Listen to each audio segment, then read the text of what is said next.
Reporter breaking. കൊച്ചിയിൽ ആക്രമിക്കപ്പെട്ട നടിക്ക് നേരെയുള്ള സൈബർ ആക്രമണത്തിന് പിന്നിൽ ഗൂഢാലോചന സംശയിച്ച പോലീസ്. മാർട്ടിന്റെ വീഡിയോ ചിത്രീകരിച്ചവരിലേക്കും അന്വേഷണം നീളുന്നു.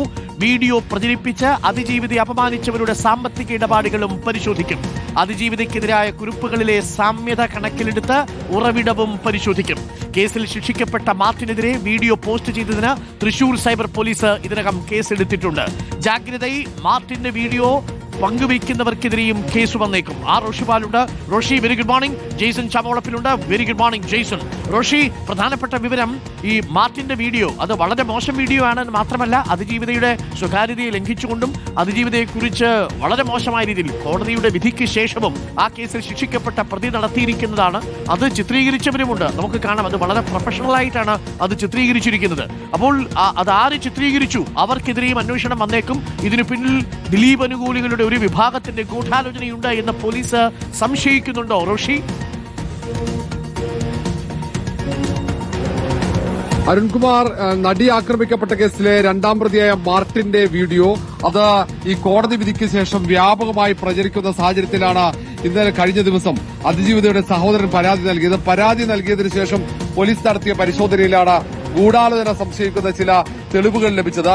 കാരണം അതിജീവിതയെ അധിക്ഷേപിക്കുക എന്ന ലക്ഷ്യം, അതിജീവിതയുടെ പേര് വെളിപ്പെടുത്തുക എന്ന ലക്ഷ്യം, അതിന്റെ കണ്ടന്റ്, അതിന്റെ കുറിപ്പുകളും അല്ലെങ്കിൽ വീഡിയോയും ഒക്കെ എല്ലാം ഒരേ ഇടത്തുനിന്ന് വന്നതാണ് എന്ന സംശയമാണ് ബലപ്പെടുന്നത്. ഈ സാഹചര്യത്തിലാണ് ഇതിന്റെ സാമ്പത്തിക ഇടപാടുകൾ ഏതെങ്കിലും തരത്തിൽ ഈ വീഡിയോ പ്രചരിപ്പിക്കാൻ, ഇത്തരത്തിൽ കുറിപ്പുകൾ അതിജീവിതയ്ക്ക് എതിരെ പ്രചരിപ്പിക്കാൻ വേണ്ടി, സാമൂഹ്യ മാധ്യമങ്ങളിൽ അതിജീവിതയെ അധിക്ഷേപിക്കാൻ വേണ്ടി ആരെങ്കിലും സാമ്പത്തിക സഹായം നൽകിയിട്ടുണ്ടോ എന്ന കാര്യമാണ് പോലീസ് പരിശോധിക്കുന്നത്.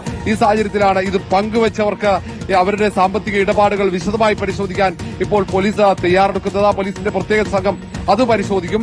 കാരണം ഈ കുറിപ്പുകൾ എല്ലാം ഒരേപോലെയാണ്, അതിന് സാമ്യത പോലീസ് കണ്ടെത്തിയിട്ടുണ്ട്. മാത്രവുമല്ല ദിലീപിന്റെ അനുകൂലികൾ, ദിലീപിന് വേണ്ടി ചാനൽ ചർച്ചകളിലടക്കം പങ്കെടുക്കുന്നവരാണ് ഈ സാമൂഹ്യ മാധ്യമത്തിലൂടെ അതിജീവിതയുടെ പേര് വെളിപ്പെടുത്തുന്ന മാർട്ടിന്റെ വീഡിയോ പ്രചരിപ്പിക്കുന്നതിന് മുന്നിൽ ഉണ്ടായിരുന്നത്. മാത്രവുമല്ല മാർട്ടിന്റെ വീഡിയോ ചിത്രീകരിച്ചത് എവിടെയെന്നാണെന്ന് കൂടി പോലീസ് സംഘം പരിശോധിക്കും. അത് ഒരു വീഡിയോ ചിത്രീകരിക്കുമ്പോൾ അതിൽ കൃത്യമായ നിർദ്ദേശങ്ങൾ നൽകുന്നുണ്ട്. ഒരു വാഹനത്തിൽ ചിത്രീകരിക്കുന്ന വീഡിയോയിൽ എന്തൊക്കെ പറയണമെന്ന നിർദ്ദേശം നൽകുന്നുണ്ട്. അതാണ് സംശയം ബലപ്പെടാനുള്ള സാഹചര്യം. അതുകൊണ്ട് മാർട്ടിന്റെ വീഡിയോ ബോധപൂർവം ചിത്രീകരിച്ചതാണ് എന്ന സംശയം ബലപ്പെടുന്നു. അതിന്റെ ഉദ്ദേശം എന്തായിരുന്നു എന്നതാണ് പ്രധാനപ്പെട്ടത്. അതിജീവിതയ്ക്ക് നിയമം നൽകുന്ന സംരക്ഷണമുണ്ട്. ആ സംരക്ഷണം ഉറപ്പുവരുത്തുക എന്ന ലക്ഷ്യത്തോടെ തന്നെയാണ് പോലീസ് ഗൌരവത്തോടെയുള്ള വകുപ്പുകൾ ചേർത്തുകൊണ്ട് കേസ് രജിസ്റ്റർ ചെയ്ത് മുന്നോട്ട് പോകാൻ തീരുമാനിച്ചത്. ഈ ദൃശ്യങ്ങളും മറ്റു കുറിപ്പുകളുമൊക്കെ പോലീസിന്റെ നിർദ്ദേശപ്രകാരം സാമൂഹ്യ മാധ്യമ അക്കൌണ്ടുകളിൽ നിന്നും മെറ്റ അത് ഡിലീറ്റ് ചെയ്തിട്ടുണ്ട്. ഏതായാലും ഇനി അങ്ങോട്ട് എളുപ്പമായിരിക്കില്ല ഇത് പങ്കുവച്ചവർക്ക്. അവർക്ക് വലിയ കുരുക്കാകും.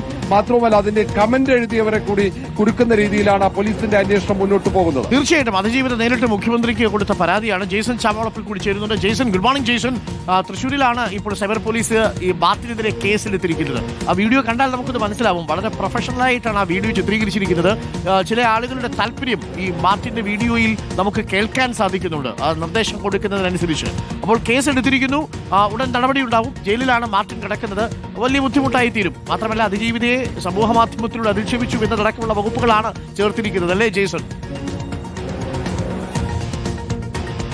Very good morning Arunkumar. സത്യത്തിൽ ആ വീഡിയോ കേൾക്കുമ്പോൾ ഈ കേസിന്റെ വിധിയെയും ആ കേസിന്റെ അന്തസ്സത്തെയും കീഴ്മേൽ മറിക്കുന്ന ആ വീഡിയോ ആണ് സത്യത്തിൽ. എന്താണോ ആ കേസിലെ വിധിയിലൂടെ സമൂഹത്തിന് നൽകിയത്, ആ വിധിയെ നേരെ എതിർ ചിന്തിപ്പിക്കുന്ന രീതിയിലുള്ള ഒരു വീഡിയോ ആണ്. ഈ വീഡിയോക്കെതിരെയാണ് പരാതി നൽകിയത് തൃശൂർ റേഞ്ച് DIG ഹരിശങ്കറാണ് പരാതി നൽകിയത്. ഇന്നലെ തന്നെ തൃശൂർ സിറ്റി പോലീസ് കമ്മീഷണർ കൈമാറി. തൃശൂർ ACPക്കാണ് ഇപ്പോൾ അന്വേഷണ ചുമതല. കേസെടുത്തിട്ട് 27 സമൂഹ മാധ്യമ അക്കൗണ്ടുകൾ ഇപ്പോൾ പോലീസ് കണ്ടെത്തിയിട്ടുണ്ട്, സൈബർ സെല്ല് കണ്ടെത്തിയിട്ടുണ്ട്. ആ 27 അക്കൗണ്ടുകളിലെ ഉടമകളെയും പോലീസ് കണ്ടെത്തിയിട്ടുണ്ട്. ഇനി വരും ദിവസങ്ങളിൽ, ഇന്ന് ഉൾപ്പെടെ വരും ദിവസങ്ങളിൽ ഇവരെല്ലാം വിളിച്ചു വരുത്താനുള്ള നടപടികളിലേക്ക് കടക്കുകയാണ്. കൂടുതൽ പേർക്കെതിരെ കേസുമെടുക്കും എന്ന് തന്നെയാണ് പോലീസ് വ്യക്തമാക്കിയിരിക്കുന്നത്. കർശന നടപടികളുമായി മുന്നോട്ട് പോകാൻ തന്നെയാണ് പോലീസിന്റെ തീരുമാനം. കാരണം മുഖ്യമന്ത്രി തന്നെ ആ രീതിയിലുള്ളൊരു ഉറപ്പ് അതിജീവിതയ്ക്ക് നൽകിയിരുന്നു. മാത്രവുമല്ല ആ വീഡിയോ കേൾക്കുന്ന ഏതൊരാളെയും മറ്റു ഭയാനകമായ രീതിയിൽ ചിന്തിപ്പിക്കുന്ന സ്ഥിതിയിലേക്കാണ് സത്യത്തിൽ നേരത്തെ അരുൺകുമാർ സൂചിപ്പിച്ച പോലെ തന്നെ പ്രൊഫഷണലായി വളരെ വ്യക്തതയോടുകൂടിയ ഒരു വീഡിയോ റെക്കോർഡ് ചെയ്തിരിക്കുന്നത്. മാത്രവുമല്ല ഈ വിധി വന്നതിന് ശേഷമാണ് ഈ വീഡിയോ വലിയ തോതിൽ പ്രചരിച്ചത് എന്നതാണ് ഏറ്റവും പ്രധാനപ്പെട്ട കാര്യം. അതിനർത്ഥം എന്താണ് ആ കോടതിയുടെ വിധി, എന്താണ് ആ കേസ്, ആ കേസിൽ പറയുന്ന മെറിറ്റിനെ ചോദ്യം ചെയ്യുന്നു എന്നതാണ് ഏറ്റവും പ്രധാനപ്പെട്ട കാര്യം. അതുകൊണ്ട് തന്നെ ഗുരുതരമായ കുറ്റങ്ങൾ ചുമത്തിക്കൊണ്ട് അന്വേഷണം മുന്നോട്ട് കൊണ്ടുപോകാൻ തന്നെയാണ് പോലീസിന്റെ തീരുമാനം. സൈബർ സെല്ല് അത് നടപടികൾ ആരംഭിച്ചിരിക്കുന്നു. നിലവിൽ 27 അക്കൗണ്ടുകളിലെ ഉടമകളെ കണ്ടെത്തിയിട്ടുണ്ട്. കൂടുതൽ ആളുകൾ കണ്ടെത്താനുള്ള ശ്രമം ആരംഭിച്ചു കഴിഞ്ഞിട്ടുണ്ട്. Okay, thank you Jason, thank you Roshipal. അപ്പോൾ പ്രിയപ്പെട്ട പ്രേക്ഷകരെ, അനാവശ്യമായിട്ട് നിങ്ങളൊരു ആവേശം കൊണ്ട് നിങ്ങൾ ഏതെങ്കിലും ഒരു നടന്റെ ആരാധകരാണ് എന്ന് കരുതി ഇത്തരം വീഡിയോകൾ പങ്കുവെക്കരുത്. ആ വീഡിയോകളൊക്കെ പങ്കുവെക്കുന്നതിന് മുമ്പ് 2 വട്ടം ആലോചിക്കണം. വളരെ ഗുരുതരമായ പരാമർശങ്ങളാണ് ആ വീഡിയോയിൽ ഉണ്ടായിരുന്നത്. മാത്രമല്ല അതിജീവിതയുടെ സ്വകാര്യതയെ ലംഘിച്ചു. അതിൽ വീഡിയോ ചിത്രീകരിക്കുന്നതിന് പിന്നിൽ ഒരു ഗൂഢാലോചനയുണ്ട് എന്നുള്ളതാണ് പോലീസിന്റെ ഒരു കാര്യം. ആ പെൺകുട്ടിയെ ഒരിക്കൽ വളരെ ക്രൂരമായി അപമാനിച്ചു കഴിഞ്ഞതല്ലേ. ഒരു പെൺകുട്ടിക്ക് ആ പെൺകുട്ടിയുടെ ജീവിതത്തിൽ നേരിടാൻ കഴിയുന്ന ഏറ്റവും വലിയ അപമാനവും ദുരന്തവും സംഭവിച്ച പെൺകുട്ടിയെ വീണ്ടും ഒരിക്കൽ കൂടി കൊല്ലാക്കൊല ചെയ്യരുത് എന്ന് മാത്രമേ നമുക്ക് പറയാനുള്ളൂ. ഇത് ആരാണ് ചെയ്യുന്നതെങ്കിലും അവർ അത് ചെയ്യുന്നത് വലിയ പാപമാണ് എന്നുള്ളതാണ്. കാരണം ഇത് ഒരു കുറ്റകൃത്യം എന്നതിനും അപ്പുറത്തേക്ക് സ്ത്രീകളുടെ അന്തസ്സിനും അഭിമാനത്തിനും എന്തെങ്കിലും വില നൽകുന്നുണ്ടെങ്കിൽ ഇത്തരം ദിലീപ് അനുകൂലികൾ എന്ന പേരിൽ പ്രത്യക്ഷപ്പെടുന്നവരെ ഒന്ന് പ്രേക്ഷകർ നോക്കി വെച്ചോളൂ. അവരോടൊക്കെ നമുക്ക് പറയാനുള്ളത് ഇനിയും കൊല്ലാക്കൊല ചെയ്യരുത് എന്ന് മാത്രമേ ഉള്ളൂ. ഇത് കേരളത്തിലെ സമൂഹം കണ്ടിരിക്കില്ല. പ്രേക്ഷകർക്കിടയിലുള്ള ഇപ്പോൾ തന്നെ വരുന്ന പ്രതിഷേധങ്ങൾ എത്രത്തോളം ശക്തമാണ് എന്ന് അതിനുള്ള ഒരു തെളിവ് കൂടിയാണ് കേസിൽ ശിക്ഷിക്കപ്പെട്ടു പോയ പ്രതി വീണ്ടും ഈ അതിജീവിതയ്ക്കെതിരെ സമൂഹ മാധ്യമത്തിലൂടെ അതിമോശമായ രീതിയിൽ, വളരെ മോശമായ രീതിയിലുള്ള പ്രചരണവും കമന്റും ഒക്കെ നടത്തിയിരിക്കുന്നു. ചില സാമൂഹിക മാധ്യമത്തിലെ ചില ആളുകളൊക്കെ ഈ റേപ്പിനെയൊക്കെ നിസ്സാരവൽക്കരിക്കുന്നത് നമ്മൾ കണ്ടു.